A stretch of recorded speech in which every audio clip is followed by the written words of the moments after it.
Good afternoon, everyone. I'd like to call to order the Gig Harbor City Council study session of Thursday, March 2nd, 2023. The time is 2:59 p.m. We're starting right at 3 on the dot because we have our lobbyist from Gordon Thomas Honeywell, Josh Weiss, with us. Welcome, Josh. I will do a roll call. There's a couple that are late or coming in a little bit late, and we'll recognize them when they get here. So Councilmember Rodenberg. Here. Councilmember Wook. Here. Councilmember Martin. Here. Councilmember Barber. Here. Councilmember Henderson. Here. Councilmember Likens. Here. Councilmember Starset will be here shortly. We'll recognize him when he arrives. And so I will turn our first discussion item, which is our legislative discussion regarding policing related bills, over to our city administrator, Katrina Knudsen. Thank you, Mayor. Council, we just have a few moments today to discuss this with you, and thank you, Chief Busey, for being here, and Josh Weiss for coming. The city council sets our legislative agenda every year that you adopt by resolution, and that essentially allows us and provides us direction to lobby on the city's behalf in Olympia on various bills. There are several bills that are currently in play that we do not have exact direction from council on, that we would like to oppose in the legislature consistent with AWC recommendations. You'll recall you gave us pursuit authorization to advocate on behalf of that fix, as well as with police training and other monies. However, the items that Chief Busey is going to discuss today were not explicitly given direction to us, and we're seeking that authorization from council to be able to go down and advocate in opposition to these two bills that Kelly and Josh are going to discuss briefly. So without further ado, Josh, would you like to discuss the two bills? I know Kelly's here and also is able to discuss them, but Josh Weiss has 5 minutes with us. I actually probably have a little bit more than 5 minutes. I do apologize. I was planning on being at my desk for this and being all prepared, but I got stuck on the hill and don't have notes in front of me. So I will do my best in this context. I also should say, I think Annika probably is in the waiting room. She was going to join me also. So my understanding is you want to talk about the two bills that have to do with making officers additionally liable, and the city as well, additionally potentially liable for both lawsuits against them by individuals, but also the second one, I think it's 1445, gives the Attorney General new powers to investigate law enforcement officers. The other one is, I think, 1205. Chief Busey, you probably have the notes in front of you. Those two bills, I will. Okay, thank you. Those two bills are being opposed by the Association of Cities. They are being opposed by, variety of individual cities across the state. I think they're generally viewed as being really detrimental, not only to general law enforcement morale across the state, but also from a city liability perspective, really opening up jurisdictions to additional liability in lawsuits. So let me leave it there and turn it over to you, Chief, and then I'm happy to provide any additional political legislative context that is relevant for the conversation. Thank you, Josh. Could you give the two bill numbers again? 1025 is what we'll call the qualified immunity bill. Okay. All right. And that it really opens a door to initiate a cause of action against police officers in a much broader category. For instance, the bill presently, which is, by the way, out of the Rules Committee and is ready to go to the House floor. I don't know if you have an update on that, Josh.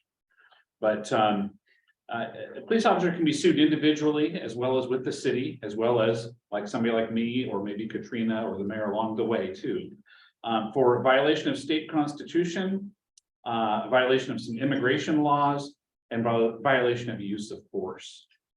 So let's put this in practice for a moment here. If we use force in some manner, whether it be right or wrong, in a manner that the plaintiff would say is unjust, and they can initiate that lawsuit, and the officers would be named individually. And then through vicarious liability, the city would be also on the hook, and then perhaps even me individually, but for fail to train or fail to supervise or negligent hiring, negligent retention, a whole number of things that could come up. And that's going to do nothing but drive the costs of insuring the city or police officers up through the roof, quite frankly. Of note too, a couple notes here that the plaintiff can recover any and all attorney costs, but the defendant cannot, right? So that, to me, says that opens the door to some more frivolous lawsuits. Additionally, all of, if we can point, it's an affirmative defense for the officer if they can say, I was trained this way. It's affirmative defense for the city to say the Criminal Justice Training Commission or the Attorney General's office told us to train you this way. And if that is found to be true, the state has no culpability at all. So it stops at the local level, right? There's some other little nuances to it that are really finite that I'm not sure we need to get into at this point, but basically it's very, very risky to continue being a cop if they remove that sort of qualified immunity. And AWC strongly supports what Kelly just said in that summarization of the risk to the organization, and without some fixes, strong fixes to the bill to resolve some of the things that the chief mentioned, we would like to request council's authorization for us to actively oppose that bill. It's 1025 1025, yes. and 1445. That'll be the next one we talk about. So which committee is this being heard in? Gosh, I'm not even sure what the path is.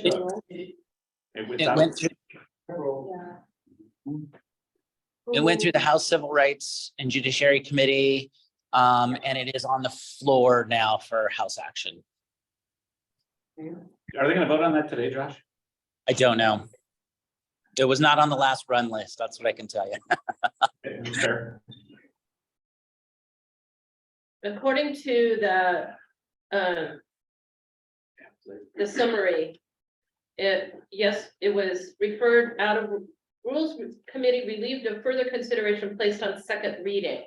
Is that second reading on the floor then? Yeah, so Okay. second reading is the position that they'll put a bill in before they're ready to consider amendments to it. And then ultimately they'll go immediately after amendments are considered to third reading and final passage. So it's ready. Basically, they put it on second reading to make sure they get all the amendments that are possibly people are interested in proposing ready. The caucuses then have to both discuss how they are going to vote on them. And then, presuming the majority has a majority, they'll come out and vote on it whenever. And I don't have the number off the top of my head, but there's, several dozen bills that are on second reading right now. So it could be today, it could be tomorrow, it could be Saturday. So if we receive the authorization from you today, we'll work with Josh to talk with our representatives in the House to make our position be known, if that is the will of the council. That's my will. Couple clarifying questions. So Kelly, are you saying that an office that could be individually responsible Yes. and not have that responsibility fall into the city? Well, I skiing over my tips here a little bit, but I believe that the city ordinarily would try to step in if they felt the officer was in the right. That was acting under the policy guidelines. Okay. And Josh, did you leave? No, there he is. Josh, just curious, what is the Office of Independent Investigation saying anything on this bill?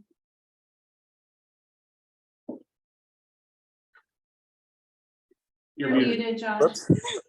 I don't know the answer to that. I'm sorry. Okay, because it seems like we had a mechanism that just got passed last year to help deal with some of the things that people were frustrated with. I fully support us opposing this bill. Yes, oppose. Okay. Yeah. Brenda, okay, Yeah, majority. great. Thank you so much, council. Kelly, if you could talk about 1445 next, that was wonderful. 1445 is called the Patterns and Practices Investigations, and basically this opens up a subset of the Attorney General's office to jump in and assume or initiate an investigation for a violation of Constitution or state law. And it can be anything at any level. The Attorney General's office does not have to articulate a reason. They can demand testimony, they can compel written documents on and anything they'd like. And the fear here is that the AG's office would get wind of something that could be handled at the local level. And swoop in basically for a political reason, right? To do some sort of grandstanding, for lack of other words. And there's really no need for that. We have the county prosecutors available to address those sorts of things, and we just see nothing but bad. Additionally, the AG could initiate their own sort of form of consent decree and require the city to pay all of those costs. And they would start generating model policies on a variety of things that they're not always the best experts at. So very problematic. Real quick, Kelly, I would like to acknowledge Councilmember Storsett has read. Thank you. Very problematic. Josh, I don't know if you have anything to add on that one. No, not really. I mean, I think it's sort of akin to what you see the Federal Department of Justice having the authority to do. So you're kind of seeing a secondary level of oversight potential for local law enforcement. You know, as I said at the beginning, this is opposed by Association of Washington Cities, as has the Association of Counties.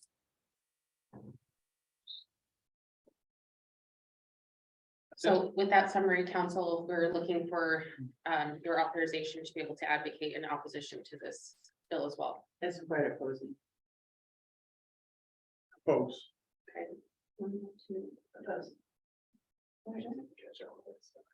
Brenda's nodding yes. Okay. Okay.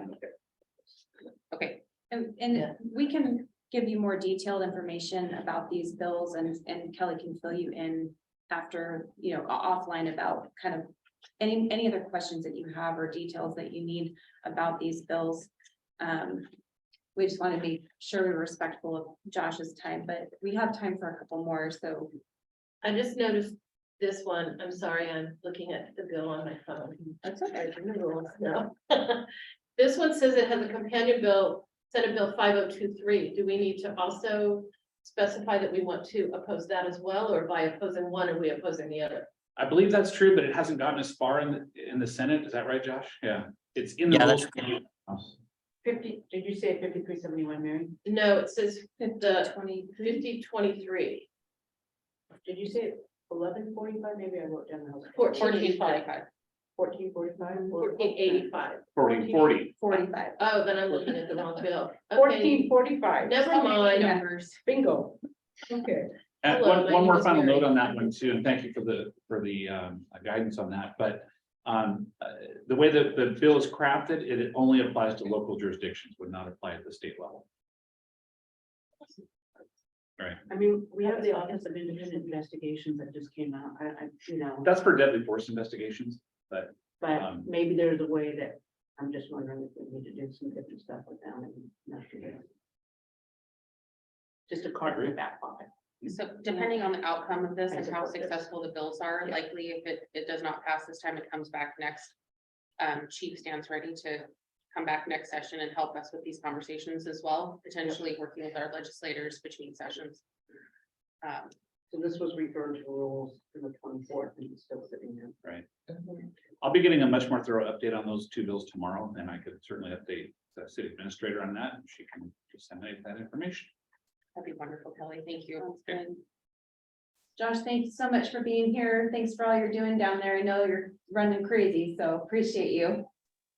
Thank you. Appreciate that. Nice to see you all. And thanks for the good conversation today. Look forward to talking soon. All right, take care. Thank you, Kelly. Thank you. Thank you, Kelly, so much for Thanks. being here. Okay, so we are gonna move on to our second item, which is the Gig Harbor Boat Shop lease amendments. And this report will come to us from our parks manager, Jennifer. Welcome, Jennifer. Thank you, Mayor. So as you know, the Gig Harbor Boat Shop approached us about allowing alcohol in their lease. And we have since adopted a code amendment that will allow that in leased buildings. So while we had their lease open, which still has not been amended and will come before you, in the near future, they've asked for a couple of other changes that we wanted to run by you. And there are, representatives from the bookshop here. Yeah, you can, So that, yeah, if you want to come sit at the you can table come or. and, grab Have his chair. We don't find, We have Guy Hoppin yes, and Nicole Jones Vogel. yeah. Thank you. But one of the changes they would like was to add, a little more leeway in interpreting what they are allowed to do at the boatyard building, the boat shop building. Right now, there is just a list of allowances, and it says anything beyond that list needs written permission from the city. So right now missing are some fundraising, opportunities, which a nonprofit needs to be able to do in some capacity, and others, and I'll let Mr. Hoppin explain that a little bit more. So they'd like to change that language a bit, and then the second thing they are looking for is the term of the lease. They had used the lease with the YMCA as an example, and to its different circumstances. But they were hoping, currently they have a termination date of 2030. But they have let us know that some grant conditions and funding agencies that we might qualify for, like to have a 13-year remaining on a lease. So they were asking for 20-year renewals that are automatic unless either party initiates a renegotiation or a termination. So we're requesting guidance from you. I'll let Mr. Hoppin can explain it a lot better what he's asking for, but we'll be asking for guidance on whether you support those changes or would like other modifications to that piece. Thanks, Jennifer. And thanks for hearing what I have to say. So with regard to the length of the lease, I sort of relied on Michael, the board member, who is familiar as a council member with city leases and certainly familiar with what he does on a day-to-day basis in his day job. And so the essence that you were correct that grantors, funders, they want to see stability if you're reliant on a leased property or a rented property. And so an absolute termination date doesn't work that well, especially with that 13-year thing with a lot of grantors. That would mean we'd be coming to you every 7 years. And Michael thought that was dumb. I was willing to propose that, but so therein is the reason we've asked for a lease with automatic renewals. And for those that worry about that, if you read through our lease, there's provision after provision that will allow you to boot a tenant out of a city-owned building. So I don't think that's really a worry. It's not that you want to come to the end of the lease and then assess everything that's happened over 20 years to see if you want to. If we do something egregious, you're gonna take action anyway. So it's mostly to show stability with funders and grantors. So that's that issue from our perspective. Guy, when is the current lease 2030. and how long has that period? It's actually been 23 years because it was extended at one point. Because it started in 2007. Okay, But we didn't move in until 2010. okay, thank you. So and then if, I don't know if you see stuff looking at it here. So if you go to number 8, we became aware of this lease language limitation when we received the cease and desist order from the city for doing things that we thought were perfectly okay. And to this day, I feel that way. So we wanted to add the phrase on number 8, including but not limited to, because it would take hundreds of pages to try to imagine everything that a nonprofit cultural nonprofit might come up with to do, programming wise or otherwise. And again, if we were to do something that wasn't qualified prior to the phrase including but not limited to, that, you know, didn't have much to do with boat building, boat repair, boat restoration activities or maritime heritage, you know, that's pretty broad. If we were to do something, and I mentioned this to Jennifer and Jeff, like open a car dealership or a massage parlor or something, you guys would be on us immediately and asking us, well, what are you doing? You know, we want to terminate the lease. So I don't think there's any risk in that because it's pretty clear what our tax exempt purpose is and what our mission is.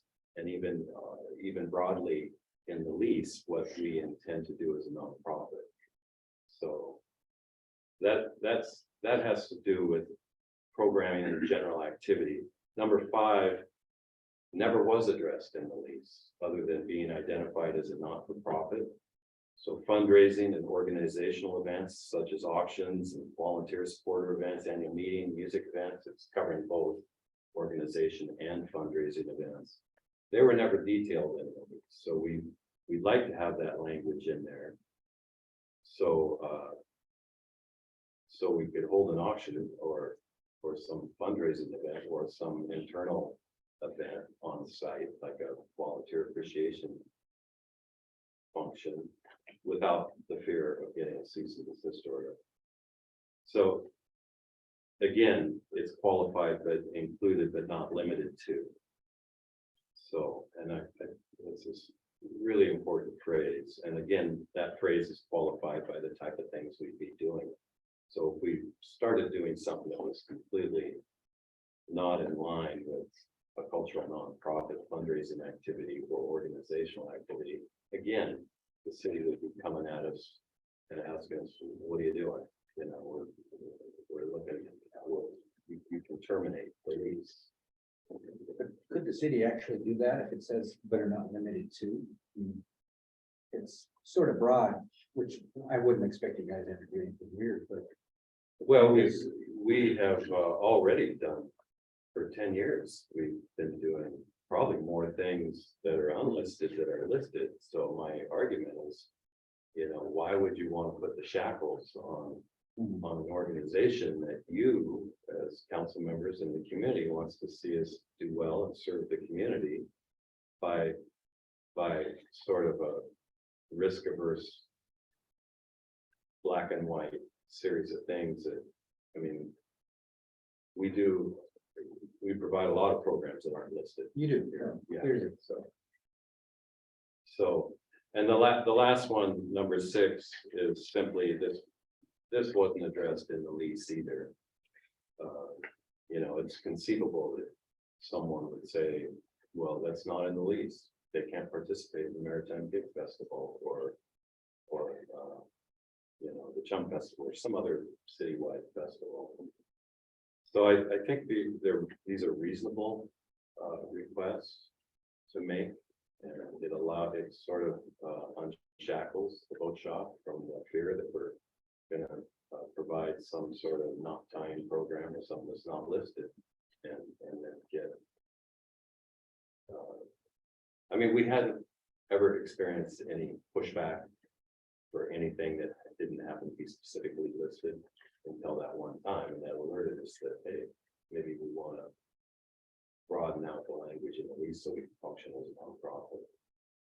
And then I handed out this other thing. It's not necessarily directly on the agenda, but it's directly related, and it has to do with earned income. There seems to be a misunderstanding there.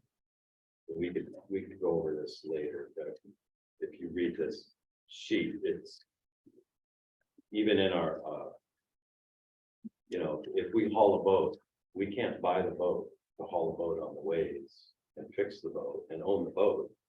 You know, we need to be able to find the proper boat for a vehicle for programming. And it's going to be a private boat, much like Betsy Davis talks about at the Center for Wooden Boats, or the boat school. All their vehicles for training are privately funded new builds, and they use those builds as vehicles. It would be similar on the railways for for us, we haul a private boat and program around that boat for, say, a boat repair program or a boat restoration project. And so the idea that earned income is we have to charge for that in order to fund that project. And earned income, and you guys could read this, but it's a common portion of a nonprofit's budget. It's not just all donations and grants. Nonprofit can't exist without some earned income from some appropriate mission related or tax exempt, their tax exempt purpose. So, okay, that's it for my field. Let's get Cole, that's anything. Councilmember has a question. I have a question, statement. Oh, okay. Yeah, I fully support any change to that lease that is requested. I think at a minimum, it puts you on a level playing field with all the other nonprofits in town that are vying for the same charitable dollars. The work you do there is tremendous in so many different ways. So I think giving you every opportunity to pay your way and is only to the community's benefit. You benefit not only the community, but the tourist industry and all of us together. It's too bad he doesn't have time to explain to some of you, some of the programs that they do that maybe some of you aren't familiar with. It's just, I urge you to be more involved with the boat shop and find out more about it. It's a wonderful organization. So I support all those changes. I want to point out real quick that we asked Daniel Kenny to be here too. So if you have legal questions or about leases and whatnot, he is available. Thanks for being here. Hi, Danielle. I think so. Did you want to say something? I just, going along with Daniel being here, of course, the boat shop has proposed some amendments to the lease and staff will continue to work with legal, so we want to get kind of the general feelings from council today. Staff will go back and work with legal and the boat shop before we bring something back that's in a final form to you. So just wanted to make that clear, but if there are any legal questions about language, Daniel's here, free to ask as well. Councilmember. So I fully support the work of the boat shop as well, and I would support us making this lease as lenient may not be the right word, but as broad as we can to allow them to do the work that they need to do to support their mission as well. I unknowingly worked with Nicole on a lease in Anchorage 20 years ago, probably. I was on the board of the Alaska Botanical Garden, which is on land from the Heritage Land Bank. I just threw a blank, but that was it? And so we were in the same position. We had to get a long-term lease from the city before we could get grants to put a fence around the garden. We couldn't build the garden because the moose were getting in, I mean, it was one of those catch-22s. And so I think it's really important, if we want to support these nonprofits, we need to allow them to do the work that they can do. And so I would urge us to work with Daniel and the boat shop and make this as easy for these folks to succeed as possible. And this one has expertise in writing those leases. I can attest to that as well about Nicole, queen of leases, lease language. Any other comments or questions from council? Councilmember. Oh, so I fully support this boat shop and everything you can do to be successful and productive. Our community loves this boat shop. And so you have great music there and you'll have better music and maybe a little wine to go with it next time. And maybe a little wine at the auction. So, Please come visit, come to one of those events. so yeah, thank you. So yeah, yes, I fully support this. Councilmember. Yeah, I do fully support it, and I've had the chance of going in there and spending a little bit of money in the shop occasionally and wondering, I need this, I need that, right? But one of the questions I wanted to ask Daniel was thinking about something 35 years or language that we want to be upheld. We are supportive of this, and it kind of sets up a legacy, if you will. Daniel, is there any language that you feel, thinking about this 35 years from now, there's probably a few of us in this room that'll still be kicking, but some of us might not be around. Is there any? Yeah.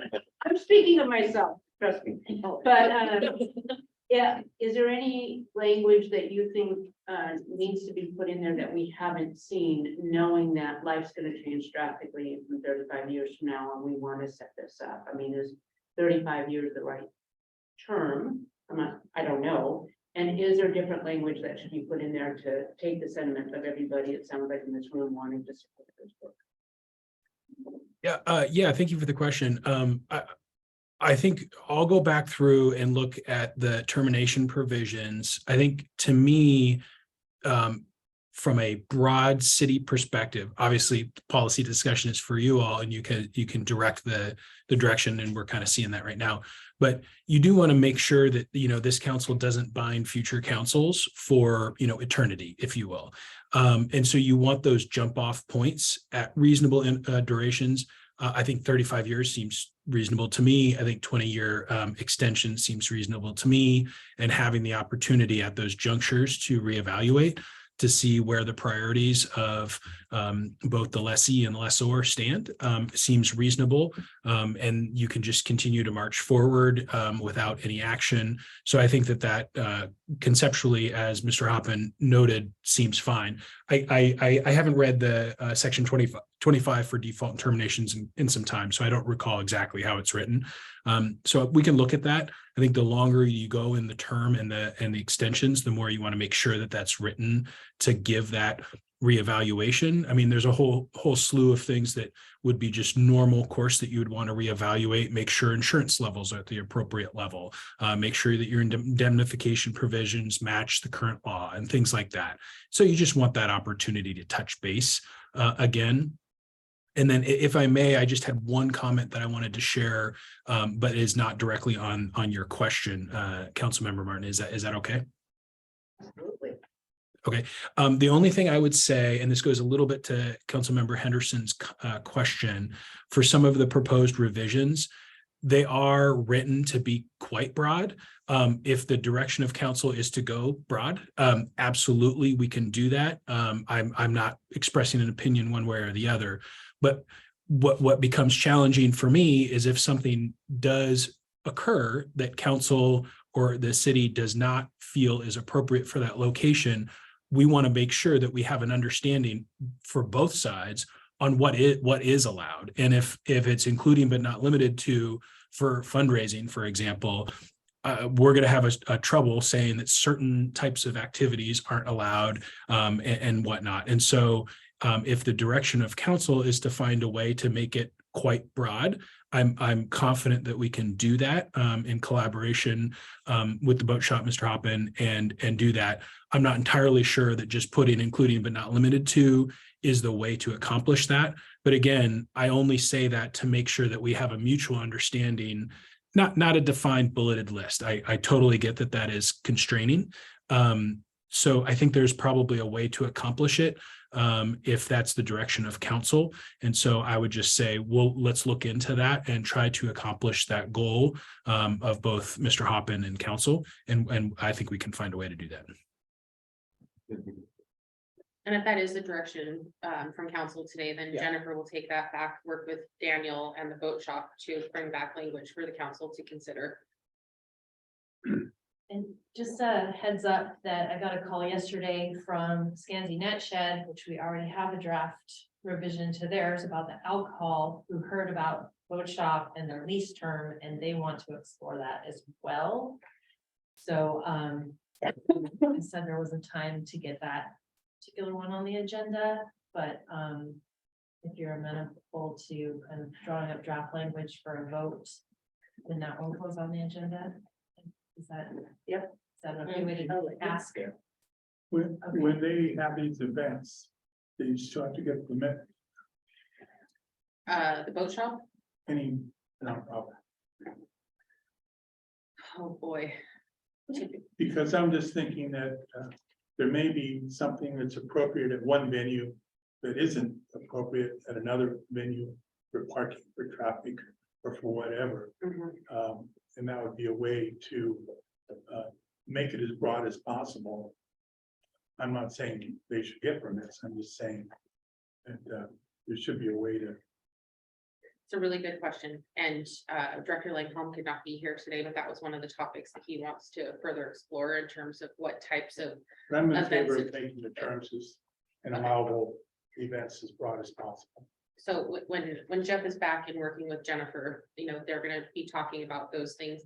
I think between the leases and the special use permits and all of that stuff, staff is trying to make it more streamlined and understandable for everybody. And they're right in the middle of that right now, so we want to be able to look at these leases and those potential code revisions to ensure that they're. Okay, then forget I mentioned that word. But it may, and in certain circumstances, and we'll definitely report back to you on that. And Chief Busey is interested in that as well, with the alcohol now being allowed, or will be soon. He's actually called the meeting, so we're gonna discuss a little further. But there's other nonprofits in town that aren't on leased property, but still their events are exactly what the boat shop wants to do. And as far as earned income goes, they all have earned income. Most of them have alcohol, and if they're not giving away, then if they're selling it, then they get a whatever kind of banquet permit. So they shouldn't be at a disadvantage because they're on leased property. Yeah, and staff, we agree with that as well, and I appreciate Mr. Hoffman bringing this forward. I know that earned income was a previous concern. The mayor and I and staff have not had discussions or concerns about that, but it's really appreciated, this information, bringing it forward. But I think it illuminates the potentially the desire to look at the lease based on actions in the I tell past. you what, I think that cease and desist order was, in my opinion, close to harassment. Because it was a common thing that everybody does.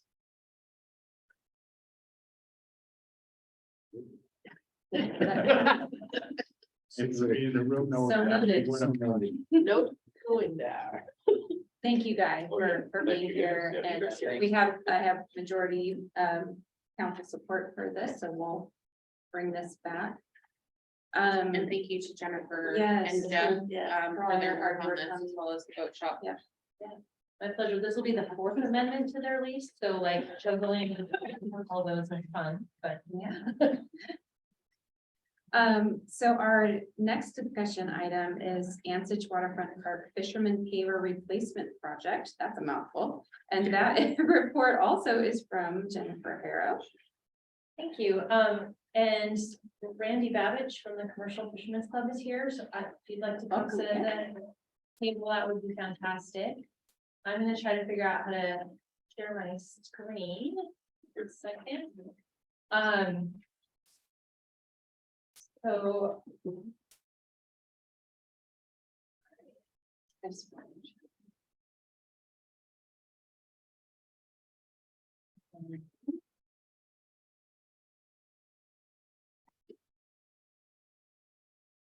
all right, so we're talking about the Ansich Plaza, which currently has 356-ish, boat names and Yeah. captains. 178 papers. 178 pavers, so whatever that times two is, not good at math. a little bit hurts me here.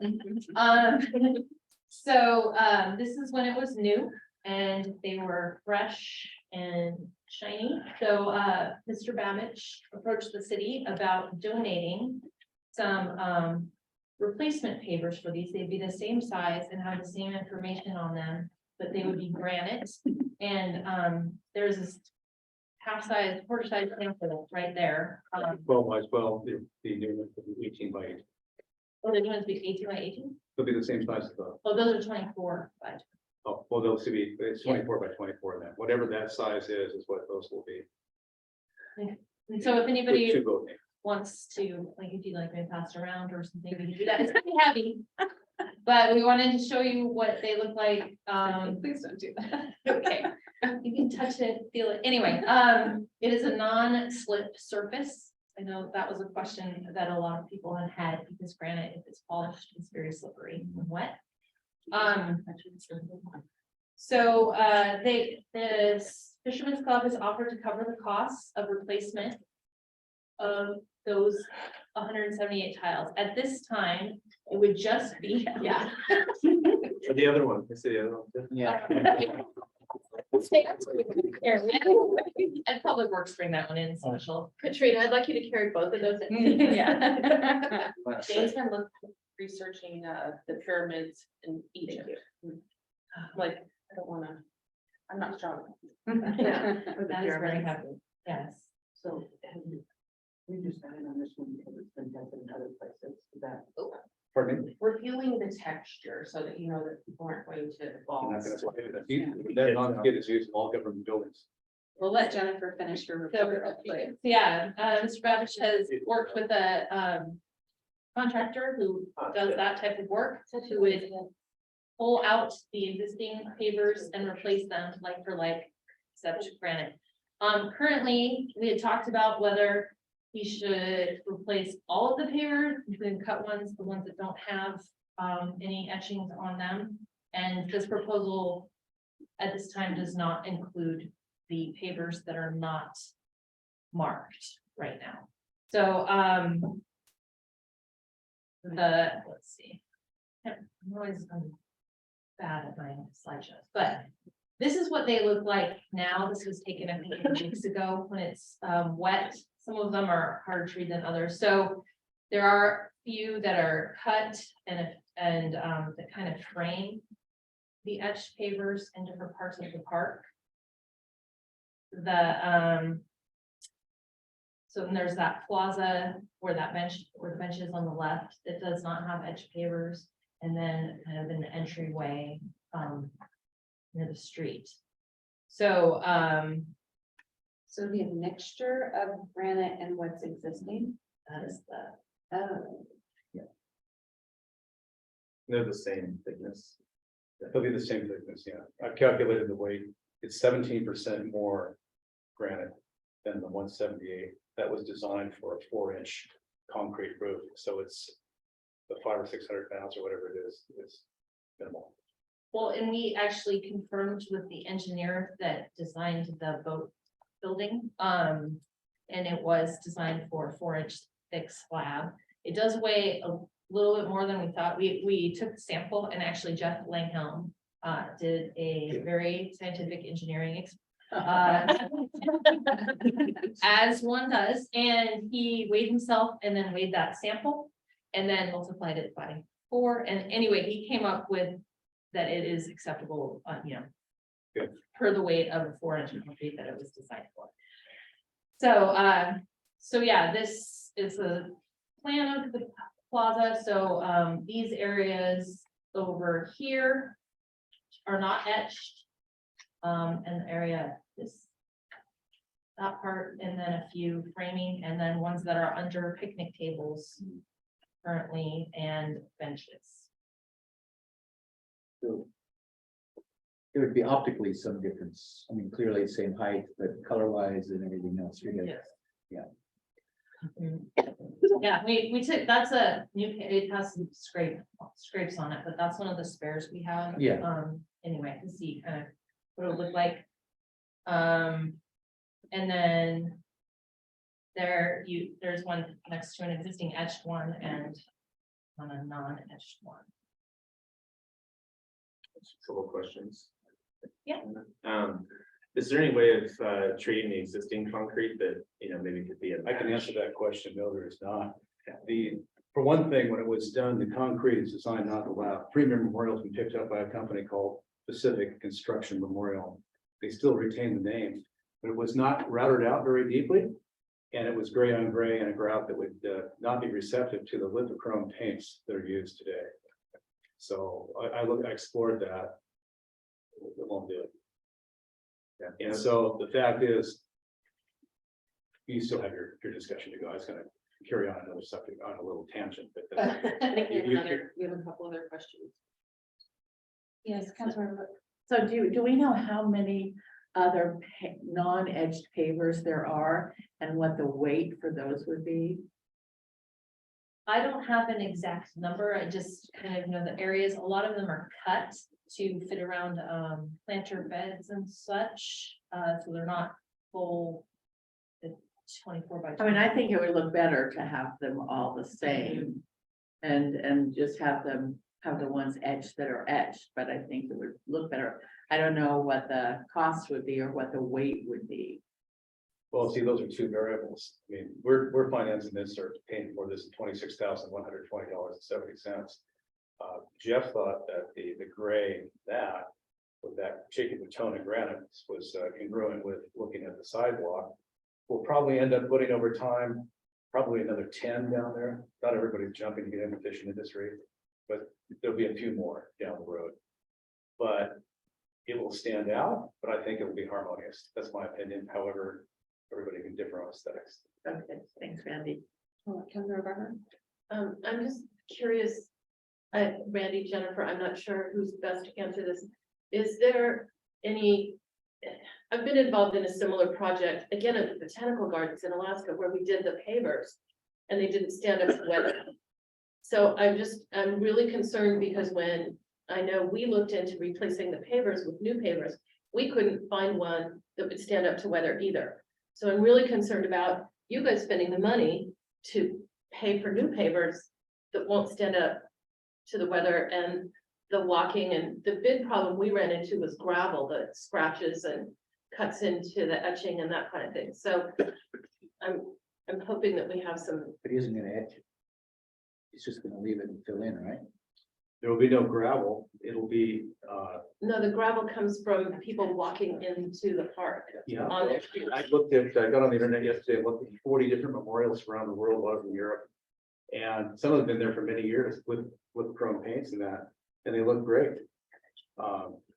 So I don't know. I mean, granite will last forever. And I guess if they, if they had to touch it up or clean it, I'm sure it'll be on a regimen of power washing or whatever the town does to clean things up now and then. They'll withstand a lot more than the concrete, if you blow the granite right, or the gray grout right out. Because it's just, you can see the contrast. A case in point is that Jennifer not hired, but asked the guy to do community service to actually get a true list. Apparently, the two women involved with putting these names together did not want to give a list to the town because of intellectual priority or something. Anyway, this individual went down, spent some time, and he made, so far we're up to 11 tremendous errors just because he couldn't read. He made our case really well. So anyway, I hope I answered your question. I think they'll last because granite lasts a long time. I'm not worried about the granite. I'm worried about what's written in the granite being readable. Well, let's put it this way. This is about 100% more legible than it is now. And the company assured me that if anything diminished in that, they would make sure that it's supposed to last on into perpetuity, that they would touch it up or do whatever they had to do. But right now, legibility is the primary issue that got us concerned. As a tribute, to our ancestors, we can't even read that. And it'll be worse a few years down the road. The guy that I talked to that owns the company, it's fourth generation guy. He said in 15 years, you won't be able to see a thing. And he said the concrete was a real poor choice. And I understand how that came apart as part of the overall bid. But these are free floating. They're not anchored in place. We're allowed to do that. The company will be putting them in alphabetically too. These are just random. And also there'll be an explanatory sign. I don't know if I'm not calling him, I mean somebody else can call. Councilor Rosburn? Yeah, I agree with Randy. I think it would stand out from the concrete, and I think it should. I think it would honor it even more to have them stand out from the concrete. And I think it would be harmonious, like he says, because it would actually picture frame the way it's laid out. It would picture frame the granite ones with a different color. So it isn't going to be ugly. I think it would be much better than it is now. We want it to be, it is a memorial park. Yeah. And I won't give any names here, but the original people wanted it to be more obscure, which to us is antithetical to what a memorial is supposed to be. And I've looked at many memorials, as I mentioned, and they all have lithochrome paints highlighting the granite. Years ago, in graveyards around Europe and that, you just etched in to granite. These were vertical, so you could go in deeper, like maybe 2 inches. We don't have that option. And it would be a real gather of foot, right? Councilor Wood? Yes, thank you. I'm looking at the letter from Lita Dawn Stanton. And I like the way this looks a lot with the paint in there. I think it stands out and looks really great. She thought that if it was natural and it grew deep and naturally and let the colors come from the soot and grime, does that make any sense? It's absolutely ludicrous to me, because the soot and grime would not be uniform. You're gonna have higher soot closer to the road. And what she wants, and her exact words were initially, she wanted to be more obscure. The fishermen unanimously wanted to be legible, like all memorials. Yeah, I totally agree. I read what- love this. Look, I just- replied to her letter, I don't know, if Jennifer's got it, if you submitted that, but she will fight, she won't win this one, I hope. So I just want to make sure it's going to look like this, and from what you said, the people who are going to do the painting on this, that if something happens to the paint, They will stand behind. I have a memorial for my wife out of town that I paid like $3,500 for in granite. They said if anything ever happened to it, that they would make sure it's right, it's gonna last. okay, thank you. Councilor Lightfoot? Yes, thank you. I'm sorry I'm not there to hold and see the actual sample. My sound was off a little bit earlier, so forgive me if you already mentioned this, but I was just thinking about safety, being the healthcare practitioner. As far as I know, granite on floors, like in homes and things, we worry about people slipping, things like that. Is there a concern about that at all? Well, I might add, this is non-skid granite used in government buildings mandated. Terrific. And Okay. It's a lot less slick than the concrete. Great. Yeah. And my sound was off and I wasn't able to touch it. So I just wanted to confirm. Thank you. Okay, great. Thank you. Councilor Henderson, did you have a question? Just maybe a little bit more about the etching. What do they use to make the dark? It's not a paint, is it? It's a lithochrome paint that has high properties, waterproof values, that's used in numerous memorials. Have you ever seen paver bricks, for instance, with black lettering? That's a lithochrome paint. These are special paints to withstand the time. So you guys, But you couldn't add that, the lithochrome paint, to touch this up, because it wasn't routed out deep enough, and then it was gray on gray and a very low grade of grout that was used too. So basically, it was not a very good job. The concrete. so as far as overall maintenance on those, that would be on you guys if the paint just starts falling or something? Yeah, we assume full responsibility. We're gonna pay for this entirely. You'd have to have. We appreciate the town's generosity in putting this up initially, but as a tribute to my ancestors and all of us feel this way, let's do it the right way. This may have the dubious honor of being one of the most illegible memorials in the country. Would you like to continue with your slide and show? Yeah, well, I've gone through all the slides. I just Okay. wanted to give a visual example of what it looks like and kind of what that looked like when I brought it out there. There's a visual example right there. Sorry, you can't see it. Councilmember Likens. But, so Jeff has done his calculation. I also talked to Paul Rice, the building official, to ask if he had any concerns or needed any permits. He said, we don't need permits, but his main concern is being level and not being an ADA inhibitor. It is going to be a little bit complicated when they put them in. They recommended taking one out and one in at the same time, and they're all kind of on chairs, they call them, that need to be leveled for each paver. So it's a bit of a job, but that we would need to enter into a contract, some sort of agreement contract with people doing it. And then, yeah, that's basically, I'm just seeing what your thoughts are and if we should move forward with an agreement. We will need to do an ordinance to accept the donation and then have some sort of contractor agreement with Premier Memorial, who would be doing the work. So It'll be Chris Green. council can, you don't need to decide today on the exact proposal. You can ask questions and have Jeff and Jennifer get back. I know there was some discussion about how it would look. Based on some of the panels that will not be replaced, and it may be good for council to see what that would look like. Jennifer had the aerial view, number 4, yeah. And so it may be helpful for council to see which ones would be which color and which material prior to fully entering into this. You can see the colors are complementary, really, between the concrete and the others. Yeah. That's why it shows. By the way, there's approximately 102 blanks county splits around the planters. Thank you. I didn't have that number. Councilmember Martin? So that would be interesting. I'm not saying we should or shouldn't, but it would be interesting if we would replace it with all similar product. Some attached, obviously, some not. How much would it be for the 102 or 102 acres to do that? I would just like to see what that figure costs.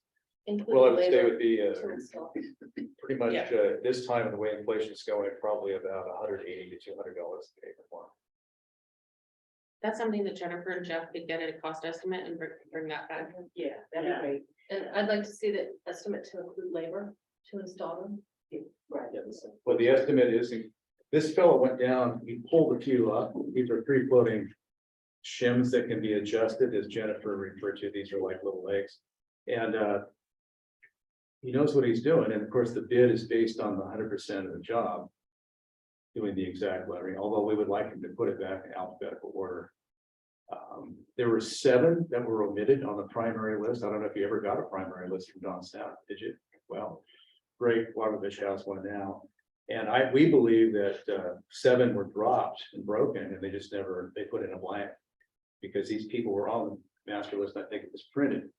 So no wonder the company went out of business, but this guy will do the right job and then do a good contract with you people, and he understands. I mean, you can work very closely with him about ADA smoothness and all that.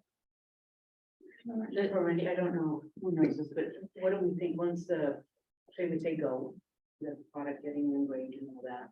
What do we think the installation time?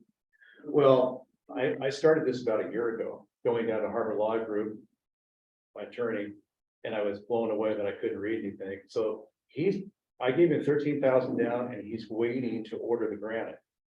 Now with the war in Ukraine and everything screwed up with planet Earth now, I don't know how long it's going to take, but I'm hoping we have the thumbs up on the 13th when you have your meeting, and we can progress because it'll take a little while. He would like to do it late spring if everything goes well. However, that was a conversation we had in August. There's a whole lot. I'm just saying, once you get everything, Yeah. what do we think the installation time would be? I mean, are we looking? Well, a lot of it has to do with the harbor saying too, as far as tourism and, Yeah, you know, how much interruption you want to have. The original, when I was researching to try to highlight it, the harbor did not want anybody down there until after Labor Day. Because of the traffic in Big Harbor. Well, and So- also the canoe and kayak racing team, Yeah. that's their. So goal. that'll be the harbor's call. Yeah, And Chris Green, the owner of the company, will work, of course, with you guys, and whatever you feel is the best time period slot. Councilor Rumberg, did you have something? I was just gonna say, I suggest we move it forward and as quickly as we can, see if we can't get it an ordinance by the 13th, is that? Consent council thoughts of yay or nay on moving forward with an ordinance and agreement to come back before you? As long as the agreement sort of protects the city, if you're gonna have a contract that's not under city contract, working on a piece of city property, something damaged, we need to be careful. I think it's an excellent idea, I just don't want to be. He would do a held harmless contract. There's a, and I know Jeff isn't here today, and so Jennifer, you're doing a great job with this complex item, but we would have to, there's a couple of other steps. We would need to have a contract with the either with you or with the club, whoever's providing this, because all of the insulation, the drainage to the building is underneath the pavers, and so all of that would have to be a contract both for the donation as well as the people that are doing the work. So I don't know if we can guarantee a time frame of this being brought back if it gets acceptance from council today. But I know that Jeff and Yeah. Jennifer are working on it. And would you prefer if could we do accept the donation, but then work out the contract later, or would it make more sense to have it all at the same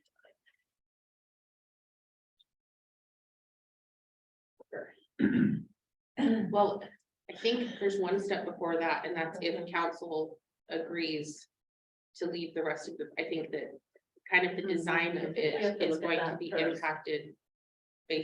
Will impact the donation depending on what council has said. Councilman, Yeah, that's what I was gonna say. I would still like to see the weight and the cost if we do the whole. We fill in the other parts. And I would also, and I'll do some research on my own because I'm the one who has the concern, but I also I would want to make sure that these will hold up. And make sure that whatever agreement we have with the Fisherman's Club includes that they will maintain them, which Randy's already said it will, but I just want to make sure that we're doing the right thing. Of course, I'll have to go back to the club and. If you're talking about doing the other 102, there's another 20 grand. Well, I don't know that we were talking about having them do that. No, The extra. Not money. necessarily, no, I think that, Right, So what I hear from several council members wanting to know what the cost would be and the weight would be to do the entire. Obviously knowing how many, and I'm not good at math either, especially off the top of my head, but the club is recommending or proposing to donate a certain amount. Right. And the council is asking us to consider the rest of them and what that would cost, and we can easily get that for you. Very quickly, and then council can decide if they would like to go with this design as proposed today, or if the city would like to consider taking on the additional cost of the remaining pavers. And there would likely be additional costs because we would have to cut many of them. Cut, yeah. Right. Remove the benches and tables. Yeah. But we'll bring that back. Jeff will be back on Monday. He's really great with those cost estimates, and we have every faith in Jennifer and Jeff. Councilman Schuster? Can you include an estimate if it was the size of the larger ones too? That brings the cost down. Probably bring the labor down as well. Instead of doing them all the. They will be. It's gonna be small. I just had to do a small one so I wouldn't drop it on my foot. it's very heavy. They'll be that size. They'll be. Yes. it's just that- No, but the other ones that we're talking about putting in, that would just be blank. Those are They're the same size too. Everything. They're all being. Except for the splits around the, Oh, so did I. There were many. Oh, okay, I was thinking we were splitting these 4 off into, no. like, No, okay. I So thought when it we was bring like this tricky back, inside we'll the bring two. back an aerial, something like this that denotes the current proposal and denotes how many are split, so that council has that Yeah, information. and I can't, like, right off, I noticed, I mean, that where the stairs go in on the lower right, there's like 3.5 or, 3 3/4, that shows kind of 4 3/4 Right. type of thing, so I don't know how fixed that design is, but anyway, we will. I have one more question, and Hattie did, the cost that you got, that include adding the 7 that were dropped off, or? No, we're willing to go. I'm thinking that we're gonna end up putting about another 10 in. Just because of what Premier moved up on. So we'll pay for that too. That's probably another couple $1,000. But we'll find that out. I have yet to see the master list too. You know, the whole thing is this enigma machine with the master list. And Greg's been going through it. He did find with my 4 an additional 7, 11 salient mistakes that the community service guy made because he just couldn't read them. And then we found out that 7 boats were left off of the master list of people whose boats rested in Gig Harbor, they lived in Gig Harbor, they were fishermen, and that's not right. And nobody ever went down and checked. And also there was not a follow-up, and I don't know if you're going to discuss this, Jennifer, that there's supposed to be a sign describing what this is all about. There's an S, a G, a T and an L by these same gillnet trawler long line, and people have asked me, what do these mean? Well, there should be a sign, and I've written out some verbiage, you've got it, on what the memorial papers are all about. One of your little signs that you do in Gig Harbor. I did one for the dock, but Skirrow Babbage's dock, when I was doing the fuel dock, I did one down there. So anyway, that's something that should be done around the time Yes, That this- before my time, I believe there were discussions and some language going back and forth, so Yeah, we'd that like to first. do that, maybe add a photo. I know that during the permitting process, there were sign locations that have not yet been put up, so this would not be a permitting issue, it would just be a deciding what the signs look like, procuring them and placing. Wouldn't it be nice to have a picture of what those each votes look like? So that, Well, I don't know now how you're you do getting that. fancy, you would have to have, there's a way you can do a QR code, hold your phone up and you don't go to it. But, But my That color was- doesn't look like your shop. yeah, well, I think that would have had to been said. I don't want to undermine Linda Pitcher or Don Stanton. Original thrust of what they wanted on there, and it's gonna be, like I said, 2 boats. And they actually have the boat names, A Ribbage and Advocator, and it starts out with A. But when Premier put them in, they just did it a haphazard manner. So if you're trying to go and find A to Z, you'll be there a long time going through the 178, trying to find your boats. That's a great idea. to So have we're them putting it alphabetical. alphabetical. Yeah, great You know, idea. I mean, great no idea. different. We're just, this is how they're set up. No, it'll be the same printing that's down there now. It's just that the guy will have it coded and he'll put it in alphabetical order. Yeah. And one might state that on the explanatory sign too, that these are in alphabetical order. So as we work to consider splitting the design review board and create, take the CLG members and make a historic preservation board, it's been discussed that this could be a historic project that group could work on. Looking at making something on our website where you could do a QR code if you want to know, oh, well, what did this boat, who owned this boat, where did it fish, all of those sorts of things. That could be a really interactive, wonderful thing that could bolster the waterfront. So Yeah, that'd be great. That would be very good, You knew it was Christina, but you don't remember the name and then. Yes.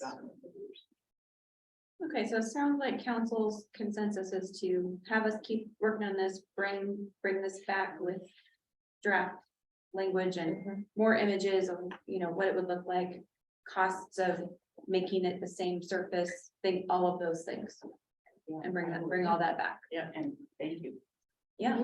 I think it's cool. Thank you for the opportunity to present this. thank you looks a so lot much. better, doesn't it? The dark, they look a lot better in the dark, my gosh, yeah. Great. Just trying to make it right. Thank My you. grandfather would flip out if he saw what Oh, he had as a tribute. I think Well, we we- appreciate you being No, here. can't have that. Thank you very much. Research and the grave. Thank you very much. Thanks, Jay. Thank you. Reports. Would anyone like to take a break or would you like to go Yes, straight? please. Yes, okay, we'll take a 5-minute break. We will return at 4:13. Yeah, okay. Welcome back to the Gig Harbor City Council study session of Thursday, March 2nd. We've returned from break. The time is 4:14 p.m. and we're on our last discussion item, which is our wastewater comprehensive plan amendments. The Jarzinka as single family residential 7401 Stinson Avenue. And this report will be from our associate engineer, Stephanie Siebel. Welcome. Thank you. Hey, Josh, would you mind putting up the memo map for me? Yeah, I'll pull that right up. So this technical amendment is to adjust the property is located in basin 3 for the wastewater comp plan. He currently would have to flow uphill to Stinson Avenue to connect his house to the wastewater system within Stinson Avenue.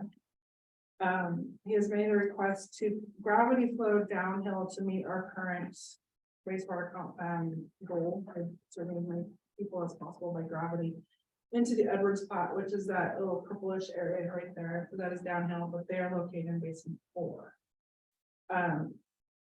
To accomplish that, we need to do a technical comp plan amendment to our wastewater comp plan, basically moving the boundaries. I think it's sure. And so right now it comes down this way.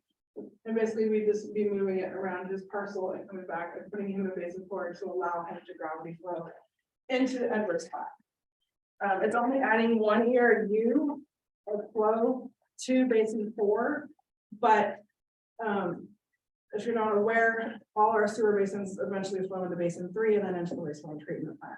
So it's not making really a big impact to basin 4. It's like adding a drop of water to basin 4 in the grand scheme of things.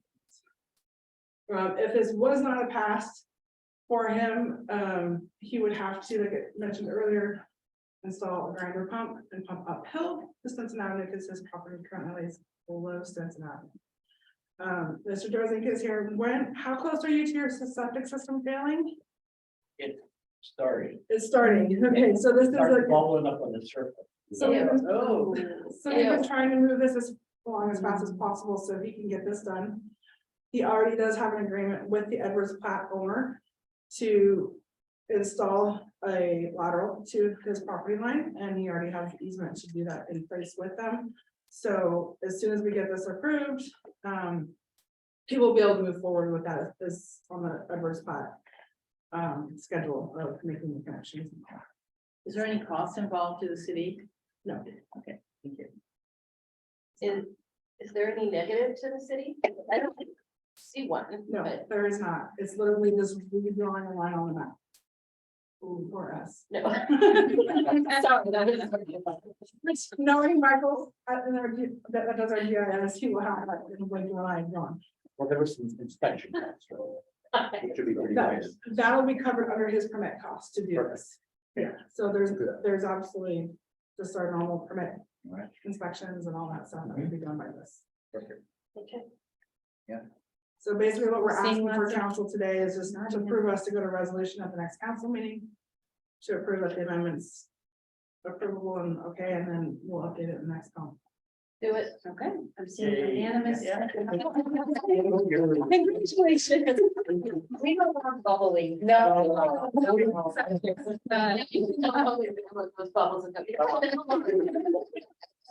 Just hold on till the next council. Yeah. Yeah. What does it take to do to actually construct this and connect them up? I'm not sure where the Edwards Plat is in their construction. Well, I used Contour Engineering to do for the engineer plan, and they're also doing the Edwards plat. They're saying it's probably 2-3 months yet before they can go live. So Yeah. I'm gonna be taking some trips between now. Yeah. Oh, man. Yeah, and that is one reason why we pushed this one ahead of 3 others that we have coming to council Yeah. next month, because we Yeah. knew time was of the essence. Yeah. Yeah. Let's get it done. Hey, I appreciate it. Thank you. Thank you. I'm not sure where this is in relation to Stinson, but that's not the water that's flowing across Stinson. Well, So the Edwards Plat is off of Edwards between Okay. Stinson and Pioneer. sorry, not my fault. Thanks. Thank you for being here. Thank you, council. That will be Okay, very. so, yeah, so the next council meeting, we will bring the resolution forward for your. Great. Thank you so much, Stephanie. Appreciate your work on this too. Okay, well, if there's nothing else for the good of the order, I would, yeah. Bring it, find it here. Okay. Well, I can go for it with that, because I can see to find it. Yeah. All right, so I would just like to bring something up that's been on my mind, I think probably other council members. So off topic of our agenda today, but just in light of some, recent events, really kind of in the last year, I've taken a look at our council guidelines and the public service agreement that we've all agreed to, and how to conduct ourselves. And I think we're in violation of some of those. And I'd like to take a deeper look at that, and how we conduct ourselves. So what I'm asking, and hopefully the rest of the council will agree, is that we review those at our retreat this Saturday. So I'd like to include it in the agenda. Next Saturday. Oh, I'm sorry, next Saturday. Next Saturday. Next. And really, one thing that kind of stuck out to me there is there's these guidelines, but there's nothing that's in there that if we're in violation, then what does that mean? So, sorry, had to step out because I've been coughing from the cookie, probably, but. Oh, yeah. But so I'd like to look at what kind of sanctions would be in place when those are violated and the approach that we would go through. Really how it would be handled by staff. So. Okay, so are you asking staff to draft some. Draft a language, or proposal of, yeah. talk about it at the retreat and then draft some language, because we're not sure what. Is you're- it, I mean, if it's possible to have something drafted by then that we could review, see what other city councils are doing, what they would have in there. Okay, I think it'd just be helpful. okay. Okay, I know on the retreat already, we're talking about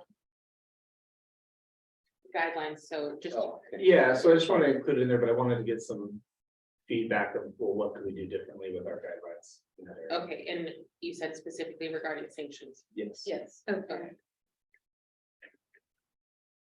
Sorry if I didn't say that clearly, I'm just fighting a feather in my throat. Just want to make sure that we have clear direction, so. Yeah. Supportive council for us to do that? Yes. Yeah. All right. Well, Daniel will be at this retreat, I'm assuming, right?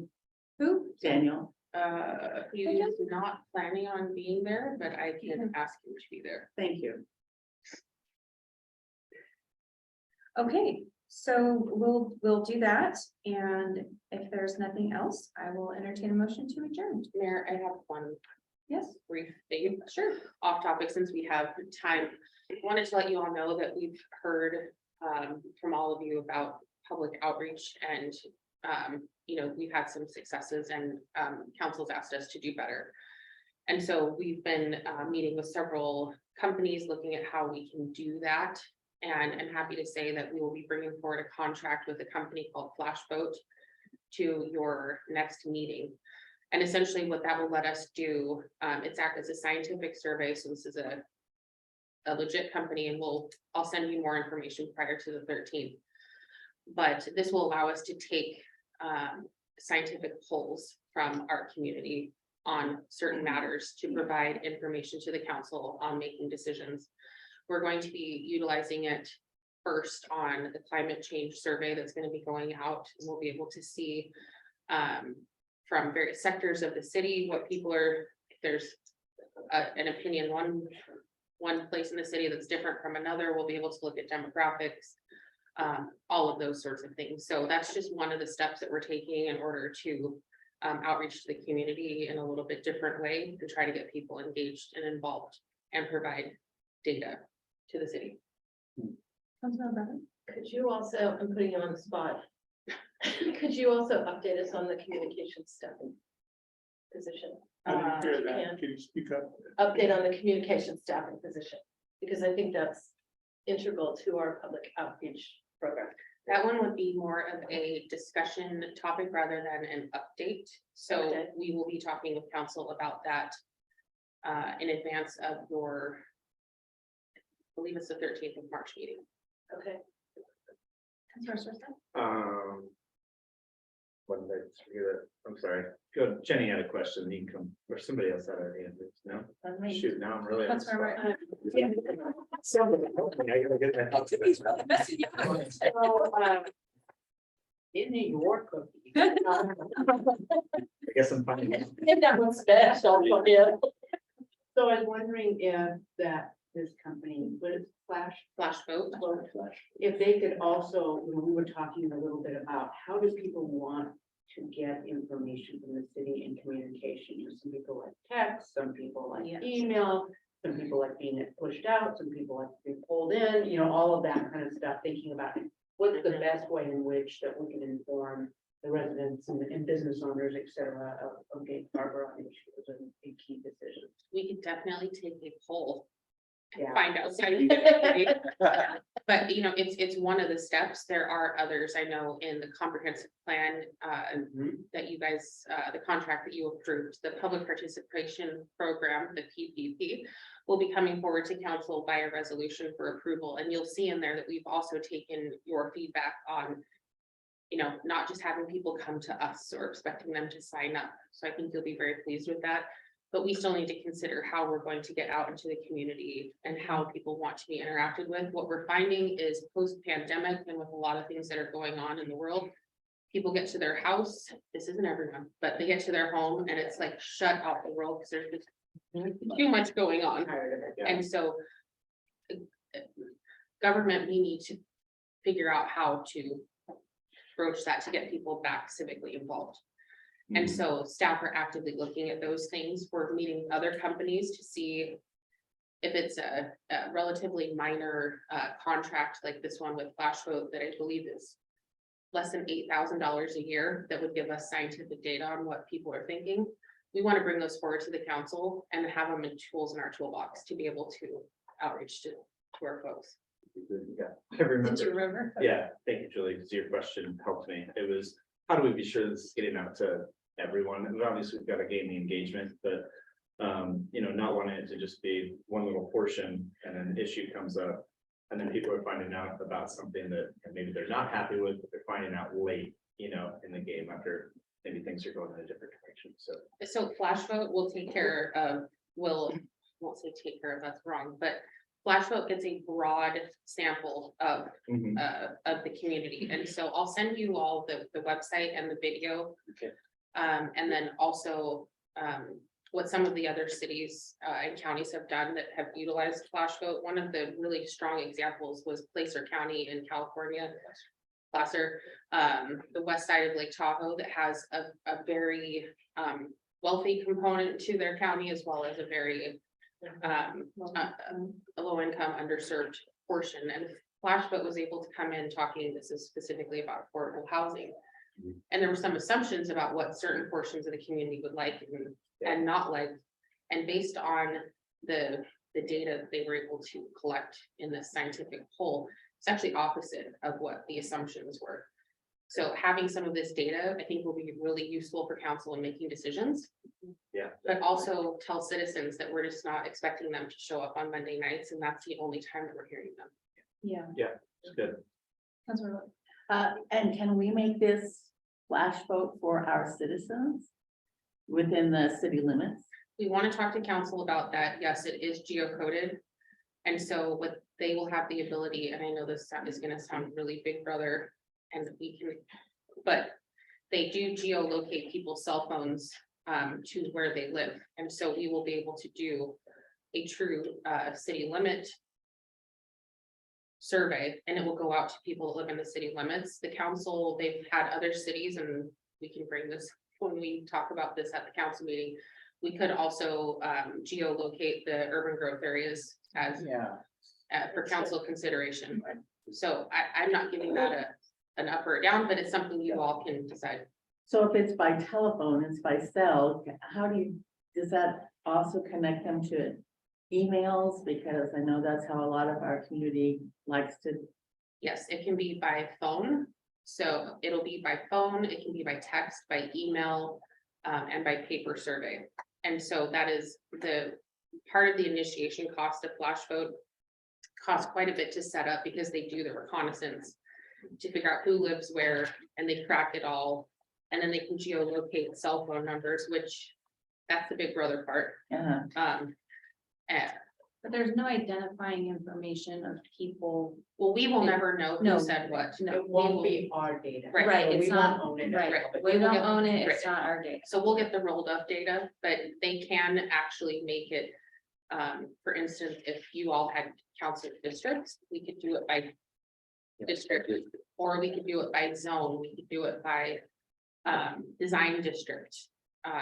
And see how different people feel about different things based on their vision. By age, all sorts of. So neat technically, things. we could do it uptown, Gig Harbor North, downtown. We can segregate things like that and show the data in each of those sections and how they compare to each other. And we were talking about including the UGA, or maybe including, X number of miles outside of the city limits or something like that. We would be able to separate that outside of the city limits data from the inside the city limits data. Yes. Okay. And This it's is cool. really cool how they interact, and again, you'll see it when you see the video, but how they interact with our residents when they're talking about it is. Do you have 1 minute a month to make your city better? And and that's kind of how they approach it, noting that people don't have a lot of time. And they get a lot of folks to sign up. And then we're able to, I believe, up to 8 times a year, poll them on various things. So that's just one of the things that we're working on to try to improve.